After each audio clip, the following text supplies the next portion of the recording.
Hello les copains, j'espère que vous allez bien, bienvenue dans ce nouvel épisode.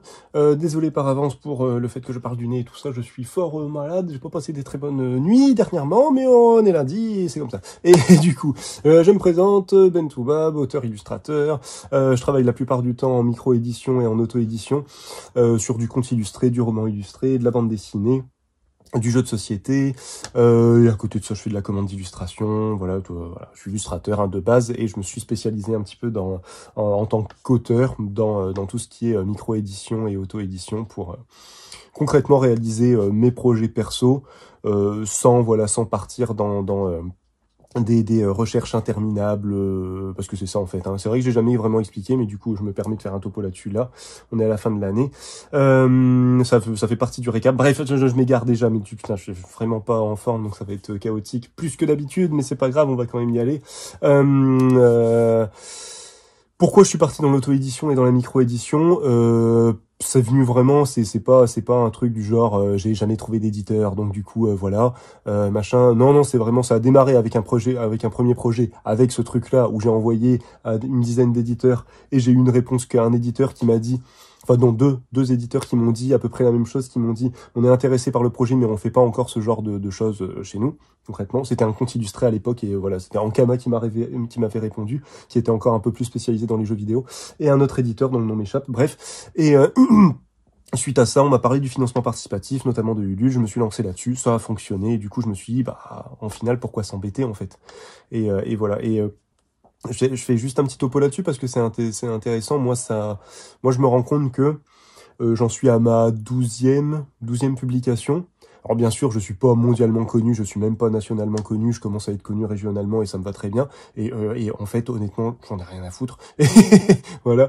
Non, mais je le dis parce que c'est intéressant parce que je discute souvent, il y a pas longtemps d'ailleurs, il y a une personne qui m'a contacté, voilà, je trouve pas d'éditeur, tout ça, mais ouais, est-ce que c'est si important que ça de trouver un éditeur? Non, aujourd'hui t'as les moyens de faire ton truc toi-même, donc fais-le toi-même en fait. Au bout d'un moment, si tu trouves un éditeur, c'est cool, c'est super. Alors après, il faut voir les contrats et tout ça, parce que bon, on en a déjà parlé, c'est un milieu quand même très très compliqué où l'auteur, le créateur, j'en profite vu que je suis malade, je suis un peu sans filtre, mais j'en profite, où l'auteur, le créateur du matériel qui va être vendu, distribué, machin, édité, est le plus mal rémunéré quand même. C'est un truc de fou. Bon bref, donc voilà, donc au bout d'un moment, moi j'ai envie de dire aux gens, on a une super porte de sortie qui s'appelle le financement participatif, qui permet, franchement, moi je tourne franchement, hein, pour être tout à fait honnête avec vous, vous pouvez aller voir mes projets sur Ulule, je tourne à chaque fois à une centaine en moyenne de contributeurs, et c'est largement suffisant. C'est largement suffisant. Vous n'avez pas besoin d'avoir 1000 contributeurs, vous n'avez pas besoin d'avoir 500 contributeurs, une centaine de contributeurs pour éditer un bouquin à 200, 300 exemplaires, c'est largement suffisant. Voilà, donc excusez-moi, je ne sais pas, voilà, je peux pas vous dire mieux que ça aux personnes qui tomberaient sur cette vidéo et qui aimeraient se lancer. Moi maintenant je dis deux choses. Lancez-vous sur Webtoon dans un premier temps. Pour moi Webtoon c'est un vrai, je suis pas à fond dessus, mais l'expérience que j'ai eue dessus à la fois en tant que lecteur et en tant que créateur dessus m'a permis de me rendre compte que c'est vraiment une plateforme qui permet comment dire ça, de se lancer facilement, de se lancer très très facilement dans de la BD. Le principe du scrolling horizontal est très très simple en termes de narration, et vertical, pardon, excusez-moi. Le principe de scrolling vertical est très très simple en narration. C'est accessible, voilà, si vous bossez un peu avec une tablette numériquement, ça se fait vraiment tout seul. Donc voilà, lancez-vous là-dessus. Et après, si vous voulez un projet vraiment physique, plus concret, le financement participatif, hein, franchement, il faut trouver une centaine de personnes, n'hésitez pas à demander à votre famille, c'est comme ça. Enfin bref, je vais pas épiloguer là-dessus, si jamais ça vous intéresse, je ferai un vrai épisode là-dessus, mais voilà. Je voulais juste refaire un petit topo là-dessus, parce que c'est ce qu'on va faire dans cette vidéo, on va faire un petit récap. Et je voulais juste finir là-dessus en disant, et ça, c'est en train de sortir de mon cerveau et je vais pas réussir à le rattraper. Oui, c'est ça. Le plus important, c'est quoi pour vous? Dites-vous ça, en fait. Quand vous vous lancez dans un projet, le plus important, c'est de gagner un maximum de thunes avec votre projet, d'être reconnu parce que c'est ça, hein, ce qu'on recherche, hein. Quand un éditeur nous contacte, nous dit on est intéressé par votre projet, c'est super parce que le projet va se faire, et c'est surtout, c'est hyper gratifiant, hyper valorisant, parce qu'on se rend compte qu'il y a des gens qui s'intéressent à notre projet. Donc vous avez ces deux choses-là. Ou alors, est-ce que votre truc, c'est juste de sortir votre projet? Et moi, je me rends compte que moi, mon truc, c'est de sortir mon projet. Je suis super content qu'il y ait une centaine de personnes qui le lisent. Il y en aurait 4 ou 5, ce serait pareil, en fait.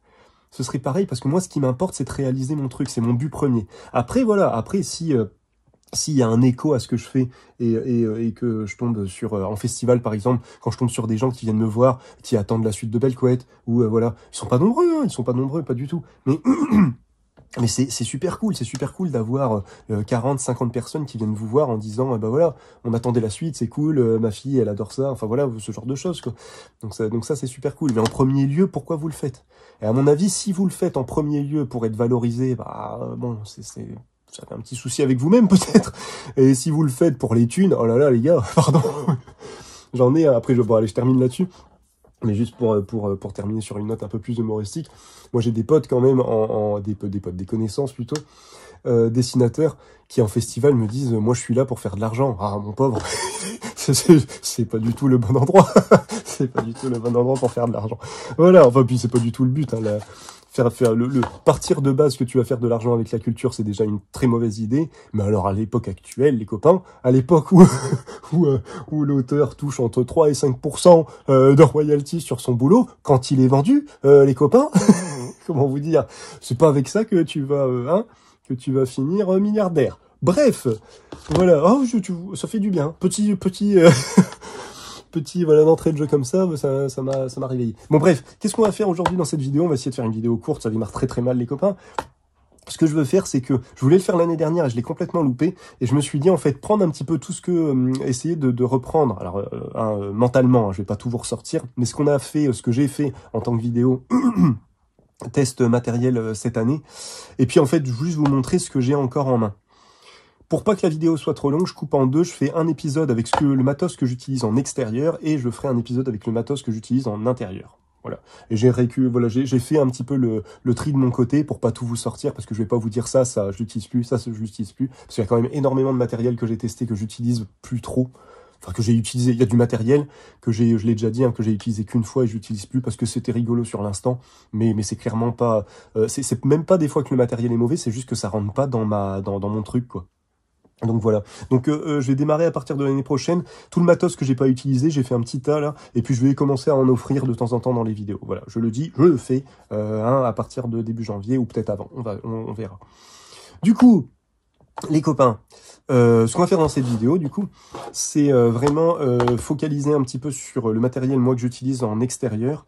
Moi, il y a pas mal je fais ça, pourquoi aussi je fais ça? Parce qu'il y a pas mal de youtubeurs qui font un petit peu vidéastes, youtubeurs, on va dire, qui font du test de matos que je suis, notamment anglais, coréen, tout ça, et qui montrent un petit peu ce qu'ils utilisent tout le temps. Et en fait, au final, un matériel de bonne qualité et un matériel... il y a deux critères, hein. Il y a la bonne qualité du matériel et le fait qu'il corresponde à nos attentes qui font que on va le conserver et qu'on va l'utiliser. Et donc voilà, je me dis au final, ce qu'il y a de plus intéressant à vous montrer là tout de suite, c'est quand même ça. Donc les amis, on commence. Je verrai si j'ai le temps de faire un petit dessin, je promets rien, on fera peut-être un tout petit truc, parce que j'aime bien faire un petit dessin dans mes vidéos. Bref, on commence les copains. Avec ma boîte, hein, tout simplement. Bon, ça, vous la trouverez nulle part, entre guillemets, c'est moi qui l'ai construit, hein, je vous la remontre, mais je l'utilise à peu près à chaque vidéo. Preuve aussi que voilà que c'est vraiment du matériel que j'utilise tout le temps. Ma petite boîte que j'embarque dans mon sac, vous voyez, hein, quand elle est fermée, elle fait la taille d'une main. Alors je suis grand, hein, je fais 1m90, donc j'ai une grande main, mais quand même quoi, elle doit faire, ça c'est un A6, donc voilà, vous voyez un peu l'idée. Sur un A6, voilà, elle fait pas un A5, elle est un peu plus petite qu'un A5, donc franchement c'est un bon format, moi j'en suis content. J'ai expliqué, je vous mettrai tout ça tout en lien, les vidéos un petit peu tous les tests de vidéos du matériel que je vais vous présenter là, je vous les mettrai en lien pour que vous puissiez vous y référer si ça vous intéresse. Et du coup, cette boîte là, c'est moi qui l'ai construite. J'ai pris une boîte de base, rectangulaire, toute simple. Mon critère de base, c'était surtout qu'un crayon puisse rentrer dans ce sens-là. Donc j'ai pris un petit peu le matériel que j'avais le plus long, et je me suis dit bah ça passe, donc si ça passe c'est que c'est bon. Et après en fait c'est une vieille boîte à mon père que j'ai réutilisée, bref c'est une valeur sentimentale. Et du coup j'y ai ajouté du coup le truc le plus intéressant, j'y ai ajouté des séparateurs, donc ça c'est très con, c'est du bois que vous découpez, j'ai pris du balsa, vous le découpez, vous le collez avec de la colle à bois, colle blanche et tout ça, et ça fonctionne très bien. Franchement le bon sac je le balade partout. Je le trimballe. D'ailleurs, mon sac, je l'utilise encore. Il est très très bien. Je vous remettrai en lien la vidéo de test de ce sac-là. 80 €, si mes souvenirs sont bons, mais vraiment du très très bon matériel. En sachant que mon sac d'avant, c'était 140 €. Donc franchement, ça va. Bref, je vous mettrai tout ça en lien. Et... n'hésitez pas à aller jeter un petit coup d'œil. Et du coup, mon critère c'était ça. Je l'ai pimpé en ajoutant un petit peu de hauteur parce que je la trouvais un petit peu trop basse pour pouvoir mettre plus de matériel dans ce coin-là. Et j'y ai surtout ajouté, ça c'est un truc que j'ai découvert avec, son nom va plus me revenir, mais je vous le mettrai en lien aussi. Ce sont des... Alors, j'avais le nom, mais je l'ai plus. Hein. C'est bien intelligent d'avoir préparé sa vidéo. Alors... En fait, ce sont des charnières, hein, ce sont des charnières concrètement, mais ce sont des charnières avec deux vis que vous avez juste ici, et plus vous serrez ces vis-là, plus vous allez créer une résistance. Une résistance qui fait que vous allez pouvoir appuyer, ça va pas tout de suite se donner, il va falloir appuyer un peu plus fort pour que ça se donne. Ce qui est très intéressant avec ce système-là, c'est que ça vous permet de vous faire un mini chevalet avec tout et n'importe quoi. C'est ça qui est super intéressant. C'est-à-dire que là, concrètement, à chaque fois que je suis en extérieur, soit je suis posé quelque part, et en effet, des fois je le pose, des fois je le mets quand même là. Alors, je vous donne un exemple avec ça. Hop. De toute façon, si on fait un dessin, ce sera là-dessus. J'ai une petite pince bulldog juste ici, pince à dossier que vous avez juste là. Je la mets juste ici, comme ça, tout, et je viens agripper ça ici. Et voilà, j'ai un mini chevalet avec moi, donc je trouve, voilà, j'en suis très content de ce système-là. Et du coup, comme la boîte c'est de la 5 et qu'elle est pas si lourde que ça, bah, je peux le balader comme ça, je le tiens comme ça, j'ai ma palette à côté. Là, on est sur le même principe, on est avec une charnière mais toute simple que j'ai mis. La palette, c'est une planche de bois que j'ai taillée pour que ça passe au niveau des charnières quand elles se referment, tout ça. Bon, j'ai bricolé, hein, bien sûr. Et je suis venu creuser avec un genre de Dremel. Je suis venu creuser pour faire des petits réservoirs. Si je dois le changer un jour, je verrai quand il lâche. S'il lâche, hein, si ça se trouve, il va pas lâcher. Alors je l'ai pas vissé, je l'ai collé. J'ai collé la charnière à la colle à bois et ça tient très bien. Aucun souci, j'en ai mis une bonne dose, hein, une bonne dose pour que ça englobe bien le tout. Et aucun souci, ça tient très bien. Et si je devais la refaire, je prendrais un bois un peu plus épais pour creuser encore plus. Parce que là, je me rends compte que j'ai pas assez... c'est très bien pour du petit format. Dès que je passe à du format un peu plus grand, j'ai un carnet un peu plus grand en ce moment que j'utilise, bah, c'est un petit peu moyen quoi de ce côté-là. Donc voilà. Voilà un peu l'idée pour ça, pour la boîte. Qu'est-ce que j'ai fait d'autre? Ici, je me suis mis un petit nuancier. J'avais une petite place ici sur le bois, donc je me suis dit autant l'utiliser. Donc un nuancier avec mes couleurs dans l'ordre. Hein, voilà, vous comprenez bien. J'ai une petite réserve d'eau avec un aimant, une plaque de métal juste ici et un aimant que j'ai collé avec une pâte à fixe. Et du coup, voilà. Et du coup, je peux faire ça bouge pas. Voilà, vous voyez l'idée. Je le dévisse et j'ai pris une bouteille d'eau qui ne fuit pas. Alors, c'est vraiment une bouteille d'eau type un peu cosmétique. Il faut que je lave mon eau d'ailleurs. Et vous voyez, c'est le seul souci de ce truc-là, c'est que l'eau devient vite sale comme on a une toute petite quantité d'eau. Et j'ai surtout pris un diamètre assez grand pour que n'importe quel type de pinceau, bien sûr, il y a des pinceaux larges qui vont pas passer, mais n'importe quel type de pinceau un peu moyen puisse passer dedans. Et bien sûr... l'indispensable petit mouchoir pour venir essuyer votre pinceau et venir un peu éponger avant de ranger ou ce genre de choses. Voilà un peu pour la boîte. Je vous mettrai la vidéo vraiment de construction pour que vous puissiez voir si jamais ça vous intéresse, parce que c'est pas si compliqué que ça à faire. Et du coup, on peut vraiment, enfin, à partir du moment où vous avez une boîte de base, vous pouvez même créer votre boîte. Vous pouvez faire un peu la taille que vous voulez. Du coup, voilà pour la boîte. Donc voilà, système qui moi me va parfaitement. Elle tient très bien, franchement, je la range un petit peu comme un barbare dans mon sac à chaque fois, il n'y a aucun souci. Donc voilà un peu l'idée. En matos que j'utilise dedans, alors attendez, en aquarelle, on va finir en aquarelle. En aquarelle, là pour l'instant j'utilise les aquarelles de Aqua Auracolor qui m'ont été gentiment envoyées par Julie de chez Aqua Auracolor. Et qui très très bonnes aquarelles artisanales, fait main, vraiment de très très bonne qualité. Je me rends compte, alors en fait j'ai créé un emplacement, comme vous pouvez le voir, je les ai collés à la pâte à fixe en dessous, et voilà, j'ai toujours fait ça moi avec mes aquarelles. J'aime pas trop le principe des rails, des boîtes avec des rails d'aquarelle, parce que je trouve qu'on perd énormément de place, donc des fois j'enlève les rails, dans mes anciennes boîtes d'aquarelle j'enlevais les rails et puis je les posais comme ça, donc voilà. Donc aquarelle de très très bonne qualité, j'ai encore la place pour en mettre 4. Il y a certaines couleurs, là je constate au bout de ouais, un peu plus d'un an de pratique, il y a certaines couleurs que j'utilise quasiment pas.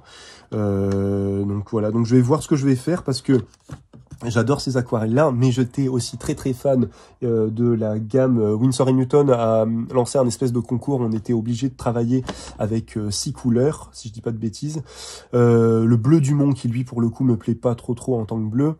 Mais par contre, toute la gamme en périlène, donc le vert de périlène, marron de périlène et violet de périlène, si je dis pas de bêtises, voilà, super intéressant, des couleurs avec une profondeur impressionnante et des nuances très très belles. Et le jaune Gumgut, c'est un jaune vraiment hyper chaleureux, très saturé. Bref, voilà, donc ceux-là, je pense que je vais finir par les remettre.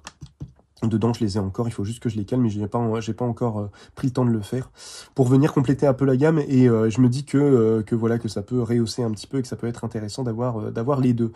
Voilà un peu pour les aquarelles. Donc franchement là, alors, en vrai, avec la gamme Winsor & Newton qui était une gamme du coup de juste de 6 couleurs, je m'en sortais très bien. J'avais pas besoin d'autres couleurs et tout ça. J'avais de base, de toute façon, on a besoin que des primaires en fait. On a besoin que d'un jaune, d'un rouge, d'un bleu, noir et blanc. En vrai, on a besoin que de ça et on peut normalement se débrouiller à partir du moment où on a les bonnes nuances. Excusez-moi. Mais là, du coup, ouais, le fait de pouvoir avoir quand même pas mal de godets, c'est toujours sympa d'avoir une couleur un peu toute faite.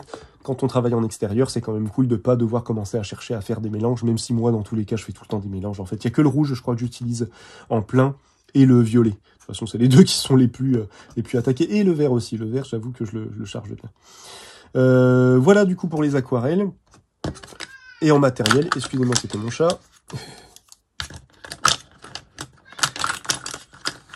J'ai dû voir un oiseau ou un truc comme ça, certainement. En matériel, les copains, on va mettre ça de côté.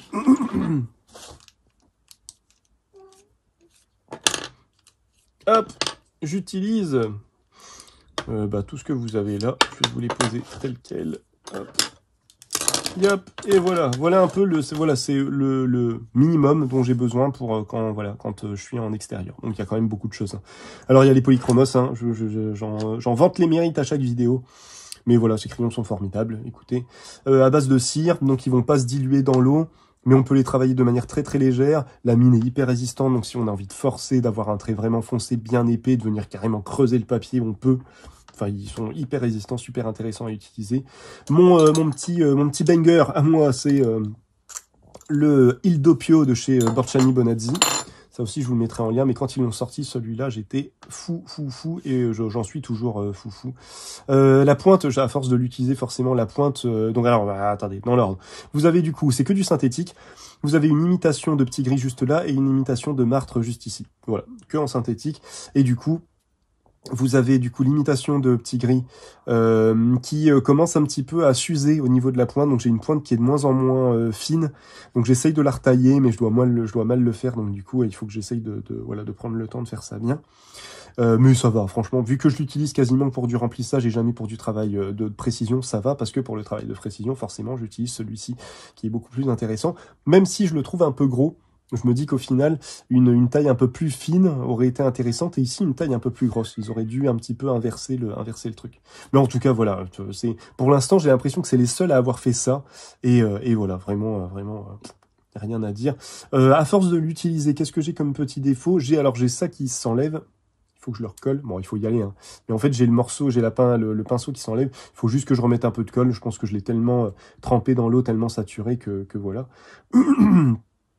Que je l'ai un peu trop chargé. Mais du coup, il faut juste que je le fasse et je pense jamais à le faire. Mis à part ça, les amis, c'est quand même un super matos. Et en plus, comme il est en mode pinceau réservoir, vous pouvez vraiment le balader où vous voulez. Il est protégé. Il est un peu grand comparé à un pinceau réservoir classique. Il est un peu grand, mais franchement, voilà, très bon matos. Et celui que je garde avec moi en plus en petit pinceau réservoir, c'est un pinceau de chez Léonard. J'ai envie de dire symbiose, mais je pense pas que ce soit le bon mot. Mais bref, c'est du synthétique un peu dur, qui est pas trop fait pour de l'aquarelle, je crois, à la base, mais qui est très intéressant, assez nerveux, et du coup qui permet de faire des coups un petit peu secs et tout ça, qui est vraiment pas mal à utiliser pour des fonds, pour donner un petit peu de mouvement, c'est très intéressant. Donc de très bonne qualité aussi. Vous voyez, voilà, moi j'adore les pinceaux réservoirs parce que ça prend vraiment 0 place. Voilà un peu, qu'est-ce qu'on a d'autre. Après, je garde mon Pentel, d'ailleurs il faut que je change la cartouche, j'en ai plus, j'ai plus d'encre dedans. Pentel Graphic Pen, pour ceux qui connaissent pas, c'est vraiment l'outil à avoir quand on démarre un petit peu le dessin. C'est un pinceau, hop, comme un stylo plume en fait, tout simplement, comme un stylo plume, mais avec un pinceau au bout.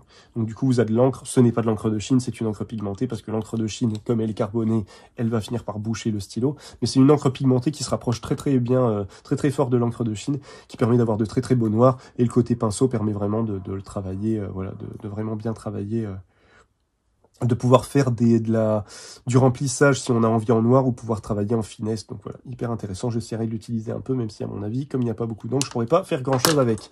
Un bic, les copains, ça c'est un truc, voilà, moi j'ai toujours été fan des bics, mais alors des vrais bics, pas des bics encre gel, des bics avec cette encre un peu visqueuse qui fait qu'on peut le travailler de manière très légère. Et si on a envie, hop, et si on a envie de le... on peut le travailler de manière très légère pour faire s'il veut bien, faire voilà, de manière très légère comme ça, et si on a envie, on peut vraiment forcer pour avoir quelque chose de très foncé. Donc voilà, le bic, les copains, hein, ça coûte rien, et franchement, c'est un super outil. Et enfin, le dernier, les amis, c'est un Jelly Roll. Alors, pour l'instant, je suis là-dessus, et bon, je regrette un peu, je peux pas vous les montrer parce que j'en ai plus, mais les signaux board, je vous mettrai tout ça en lien, de toute façon. Les signaux board gel, pour le coup, donc là, c'est de l'encre gel. Donc le Jelly Roll est pas mal, hein. Le Jelly Roll a un blanc qui est pas mal, qui est assez intéressant. Mais j'avoue que j'ai l'impression que le Signoboard, ou Signoboard, je sais plus comment ça se dit, a un blanc beaucoup plus intéressant, beaucoup plus chargé que l'encre gel. Donc voilà. Mais bon. Ça sert quand même pas mal pour faire des rayons de blanc. Et bien sûr, le Polychromos, le blanc de chez Polychromos, c'est très intéressant. Et puis juste pour finir, en carnet que j'ai testé pendant cette année et que j'ai embarqué justement sur ce principe-là, sur ce système-là, c'est du coup le Watercolor Book de chez Anmul 100% coton, qui date, que j'avais commencé en 2022 d'ailleurs, donc il date un peu, hein, mais que j'ai fini je l'ai peut-être fini fin d'année 2022 quand même. Mais en tout cas, là, il m'est revenu à l'esprit celui-ci parce que c'était pour moi le plus intéressant. On est sur du 100% en coton, les amis. Et d'ailleurs, avec celui-là, je l'ai rempli quasiment qu'avec les Winsor & Newton, donc avec les jaunes de périlène, verts de périlène, tout ça. Et voilà, les couleurs sont vraiment canon. Et on est sur un carnet qui tient vraiment bien. On est sur du 100% coton, donc on a bien le temps de le travailler. Il met un petit moment à sécher, c'est un peu le problème. Forcément, on est sur du coton. Mais on a des rendus qui sont vraiment très intéressants. Et pour du croquis comme ça vite fait, franchement il est voilà. Et pour le prix au final, à l'époque il était à 17-18 €, ce qui est un peu cher hein, pour un carnet, mais on a quand même, je sais plus combien de pages on a, mais on a quand même pas mal de choses. Hein. On a quand même, vous voyez, on a quand même de quoi faire. Mais voilà, très intéressant parce que c'est du 100% coton. Dès que vous passez au format au-dessus, ça devient excessif niveau prix. Mais l'A6, voilà, l'A6 reste très correct au niveau prix. Voilà, et du coup, voilà, c'était juste pour vous parler, voilà, s'il y a un carnet que je retiens, c'est un peu celui-là. Après, la version cellulose de chez Anmul est très bien aussi, vous pouvez foncer dessus, elle est un peu moins chère, elle est souvent en promotion en plus, donc ça peut valoir le coup. Voilà les copains, je vais laisser ça de côté. Et puis, les amis, on va se faire juste un petit dessin, et puis on va se quitter là-dessus. Si j'ai d'autres infos qui viennent en tête, comme ça, je vous les rebalancerai. Le carnet est là, donc je vais me servir de celui-ci. Vous savez quoi, on va même le mettre en portrait, parce que je vais juste faire un petit portrait vite fait, on va pas se casser la tête. Alors, logiquement, hein. Ah oui, puis petit taille crayon, parce que Polychromos, forcément. J'essaye de les tailler la plupart du temps avant d'embarquer ma boîte, quand je vois que j'en ai certains qui sont mal taillés. Et après, s'ils sont mal taillés, c'est pas grave, je les utilise comme ça. Et quand je vois que c'est vraiment chaotique et j'en ai vraiment besoin, j'utilise ce taille crayon de chez Staedtler, qui est pas excessif niveau prix dans mes souvenirs aussi, et qui permet de tailler, voilà, les deux, à la fois les Polychromos qui ont une mine un diamètre assez épais, et de la mine graphite classique. Voilà. Donc très bien, avec tout un corps en métal à l'intérieur, donc voilà, de très bonnes, enfin tout un corps en métal, la lame et tout ça, hein, bien sûr. Donc voilà, très très intéressant. Et pour l'instant, voilà, encore une fois, ça fait un peu plus d'1 an que je l'ai. Je l'utilise assez souvent, je le balade dans mon sac, il tient bien, il se casse pas, il s'ouvre pas. Donc bon. Que demande le peuple, j'ai envie de dire. Hein, voilà. On va s'y mettre tout de suite, les copains. Et normalement, je prendrai plus plaisir à travailler comme ça pour l'avoir vraiment en face de moi, mais je suppose qu'à la caméra on verra rien, donc je vais essayer de le pencher pour qu'on le voit quand même un petit peu. J'espère que on le voit, j'ai l'impression que ça a l'air d'aller. Et puis voilà, et puis on va voir, on va faire un petit portrait vite fait, les copains, mais vraiment vite fait. Parce que je suis décalqué, les amis, c'est n'importe quoi. Tiens, on va essayer de tout utiliser, juste pour vous montrer. Donc, généralement, ce que je fais, c'est que j'utilise une couleur en polychromos. Si vous avez vu, voilà, j'ai 2 couleurs un peu claires et après j'ai des couleurs foncées, mis à part le blanc. Et du coup, une couleur claire pour faire une espèce de petit croquis de base. Et après, je vais y arriver. Et après, je repars sur des couleurs plus foncées. Donc là, les amis, on va vraiment pas se prendre la tête. Hein. On va vraiment faire un petit portrait. Au début, je m'étais dit, je voulais faire une vidéo aussi avec faire un truc. Alors attention, hein, je vais vous sortir une expression des années 90, tenez-vous bien. Top et flop, hein. Voilà. Non, bref, je voulais faire aussi la même chose avec du matériel que je n'utilise pas. Mais je me suis dit, c'est un peu con de prendre du matériel sous prétexte que je l'utilise pas et de dire qu'il est pas bon. Alors que non, justement, c'est pas qu'il est pas bon, c'est qu'il me convient pas. Parce que là, franchement, honnêtement, hein, de toute façon, je le dis généralement dans les vidéos, de tout le matos que j'ai testé, il y en a pas beaucoup, hein. Enfin, j'en ai, à part le Action, je crois que c'est cette année que j'avais testé du papier aquarelle de chez Action. Et encore une fois, c'est même pas qu'il est mauvais, c'est qu'il est très très bizarre. Il a un rendu qui moi me perturbe parce que je suis pas habitué, à ce genre de papier, quoi. Ça, je vais le fermer le temps que je fasse ça. J'espère que on le voit. Ouais, on le voit à peu près. Bon, ça va pas être fifou au niveau de la caméra, c'est pour ça qu'on va pas faire un dessin qui va prendre des plombes non plus, mais voilà. Oh, je ne dors plus, les amis, c'est une catastrophe. Et puis les enfants ont pris le dessus. Oh, les enfants ont pris le dessus, je sais même pas ce que je raconte. Les enfants ont été malades aussi, donc du coup... Donc du coup, on est réveillé la nuit par les loulous, plus nous malades, c'est la fête, c'est la fête.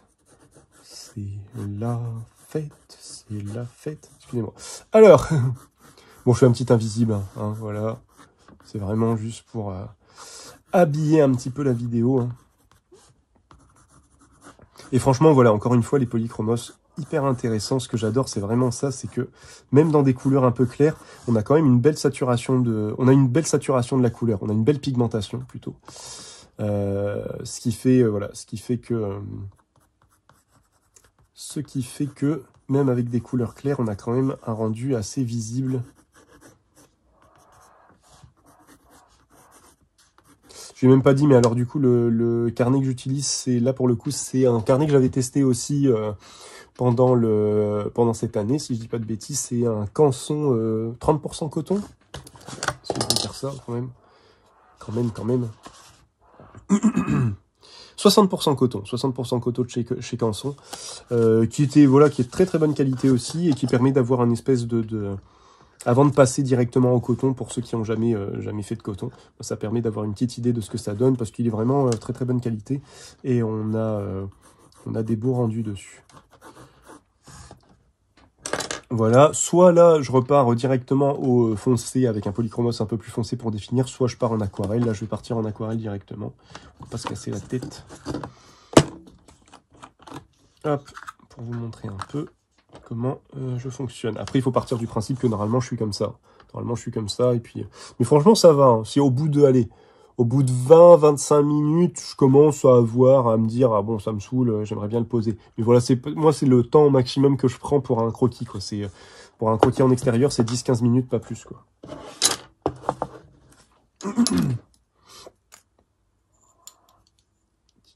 Et le Porcini Bonazzi, je vous le présente plus. Hein. C'est vraiment mon outil du moment. Ou mon outil de l'année, d'ailleurs. Ah, j'ai oublié de vous le montrer, je suis bête. J'ai oublié de vous le montrer parce qu'il est dans un autre carnet, mais il y a le Indigraph, hein, il y a le Indigraph, le stylo plume de chez Indigraph, tout simplement, je vais y arriver, qui est un stylo plume qui peut supporter de l'encre de Chine, justement, qui a une petite chambre à air au-dessus. Je vous mettrai tout ça en lien aussi. Et lui, j'utilise tout le temps. Je le mets pas là-dedans parce que j'essaye de pas le mettre à l'horizontale et de le garder à la verticale. Donc, il est avec un de mes carnets qui est dans mon sac juste là-bas. Donc, je l'utilise, hein, mais c'est juste que j'ai oublié de le sortir. Tiens, je vais vous le ramener après quand même parce que ça le fait pas. Parce que ça aussi, c'est vraiment un outil que j'utilise beaucoup, beaucoup, beaucoup. Tiens, je vais faire la première couche d'aquarelle et puis je vais aller le chercher. Comme ça a le temps de sécher un petit peu.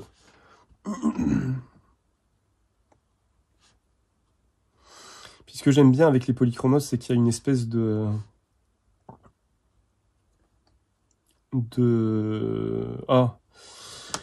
fait que ce soit de la cire, que ce soit un peu huileux, on voit quand on passe sur les traits, en fait, il y a je vais y arriver. Le trait du polychromos rejette un peu l'eau. Et du coup, ça fait un effet qui est pas désagréable. Ça redélimite un peu son dessin. Je trouve ça assez intéressant. Du coup, on a des rendus vraiment intéressants comme ça. J'aime bien. J'aime bien l'idée.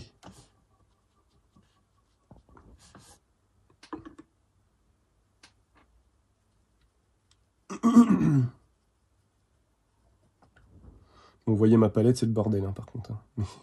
Mais je m'y retrouve, ça va. J'arrive à m'y retrouver. On s'en sort. On s'en sort, on s'en sort. Bon, là, en ce moment, avec le temps et puis surtout le fait d'être complètement malade, je fais beaucoup moins de croquis en extérieur. Hein. Mais il faut que je m'y remette. Il faut que je m'y remette.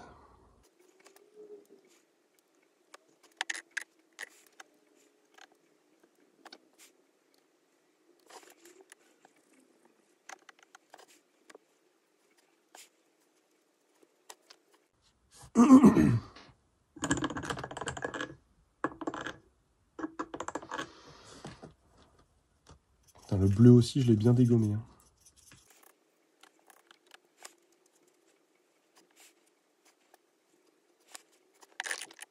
Voilà, ouais. 1, 2, 3.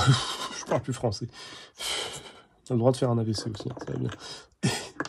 N'importe quoi. Voilà, là, j'ai terminé les premières couches, du coup. J'essaye de bien laver mon pinceau, même si je dois changer l'eau.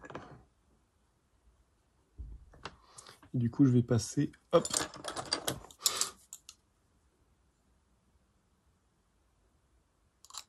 Tac. À l'imitation Mars qui va permettre de faire un truc un peu plus fin.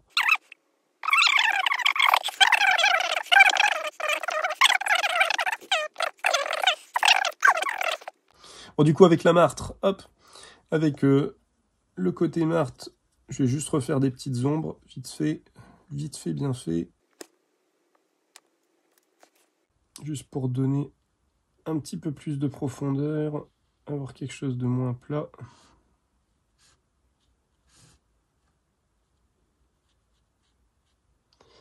Et du coup, voilà, avec la marge, j'ai une plus belle maîtrise. J'ai tellement de mal à parler. Une maîtrise plus intéressante du trait de pinceau et qui me permet justement d'ajouter un peu plus de précision. Donc ouais, franchement, ce pinceau, les amis, si vous dessinez souvent en extérieur, c'est quand même pas mal.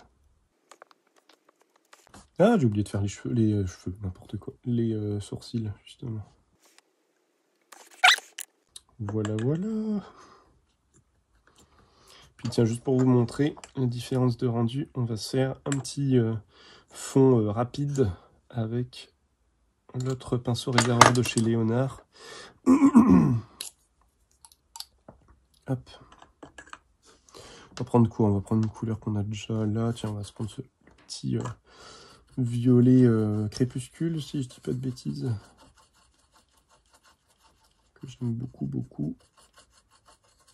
Même si là, je l'ai un petit peu... Ouais, il est un petit peu plus marron que violet.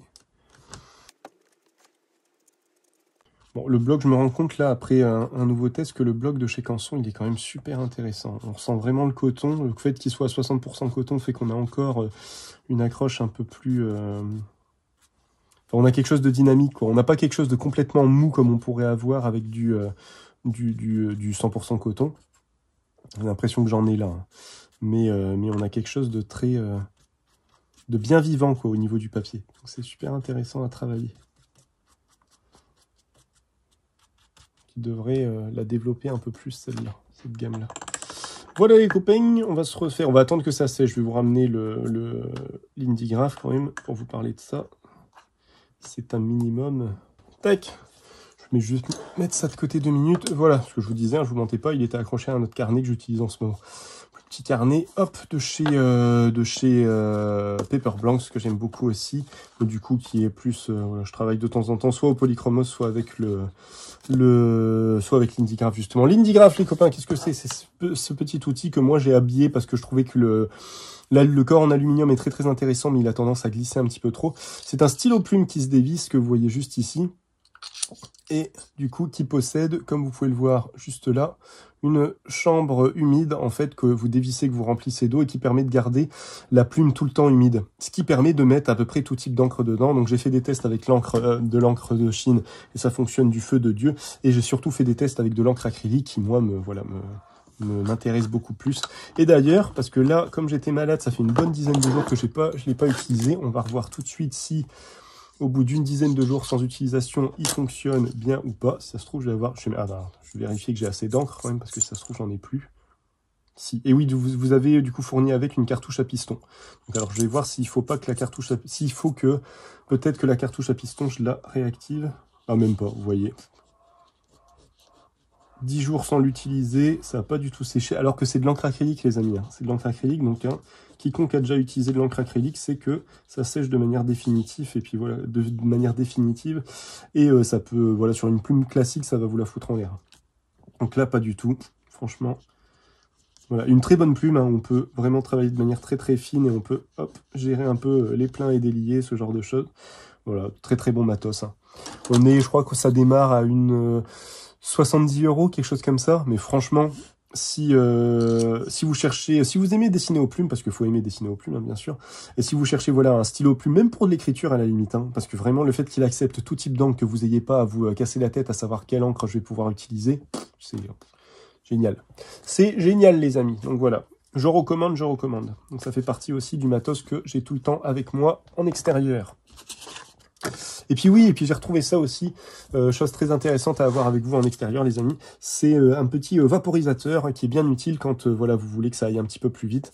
Donc moi j'en fous 2-3 coups là, et puis comme ça j'ai tout qui est humide et je peux m'y mettre directement et j'ai une couleur bien saturée.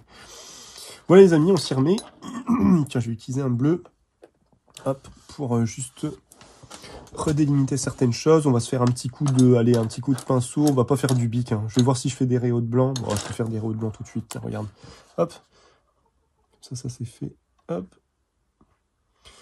ouais, non mais vraiment, il faut que je réutilise le signaux Brod, parce que je le trouve quand même beaucoup plus intéressant.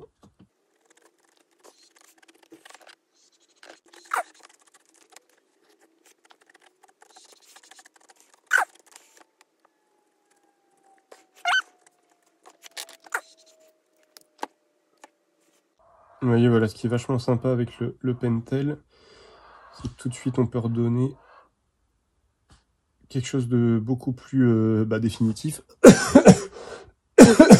Malgré tout ce qu'on a fait avec les polychromos, avec l'aquarelle, tout ça, on peut revenir très très facilement avec le Pentel par-dessus pour redonner vraiment un peu plus de clarté au dessin. Oh bah finalement il me reste encore un peu d'encre.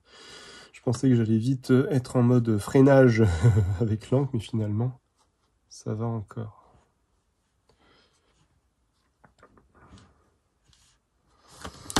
Bon voilà les copains, écoutez, on va s'arrêter là.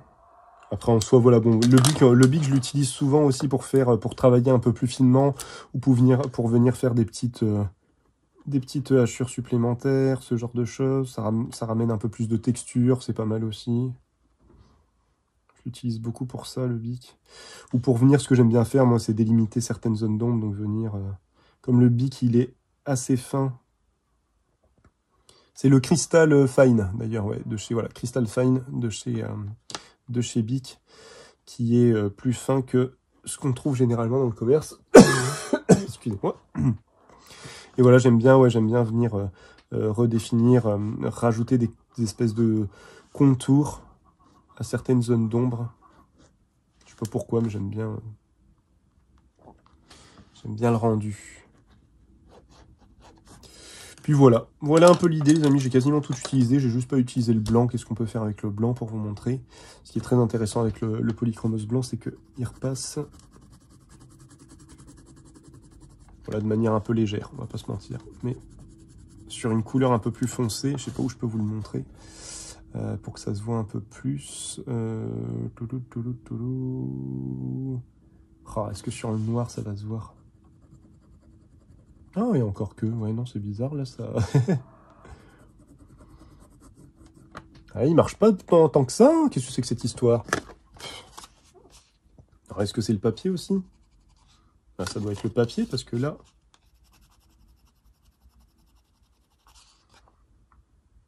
ça doit être le papier, parce que là, il marque quand même un peu plus. Hein. Alors, visiblement, sur du coton, il marche moins. Qu'est-ce que c'est que cette histoire? Qu'est-ce que ça veut dire?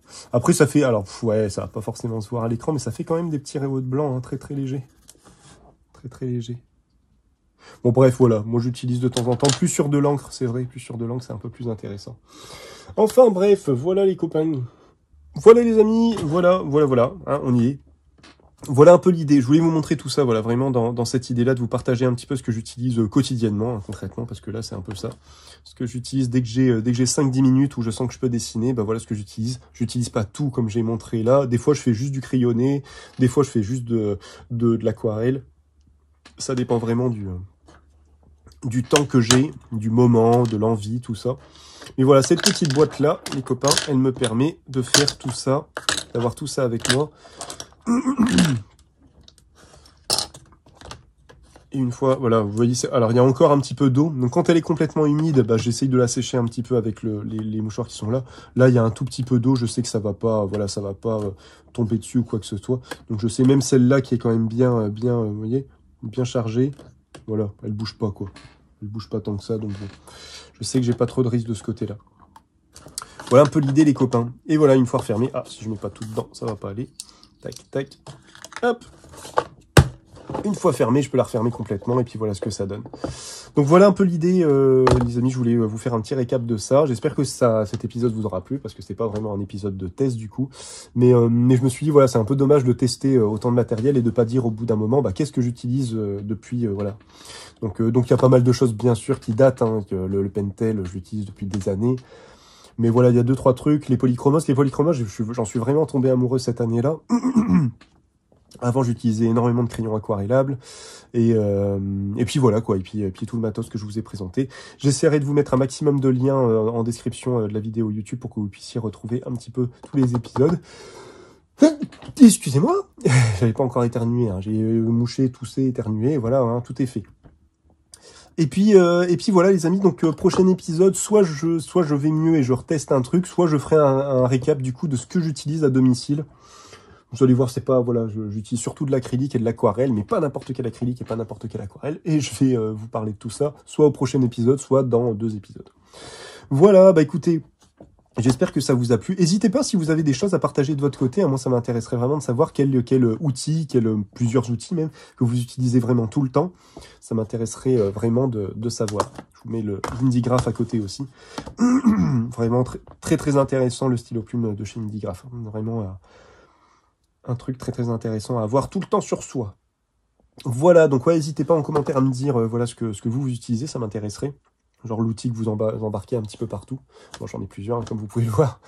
Et puis voilà, sur ces bonnes paroles, je vous souhaite une bonne journée, bon après-midi, bonne soirée, bonne matinée en fonction de l'heure à laquelle vous regarderez cette vidéo. Et je vous souhaite une bonne journée. J'allais repartir. Oh là là, je suis en boucle, c'est une catastrophe. Je vous dis au prochain épisode. Prenez soin de vous, à la prochaine. Salut, salut!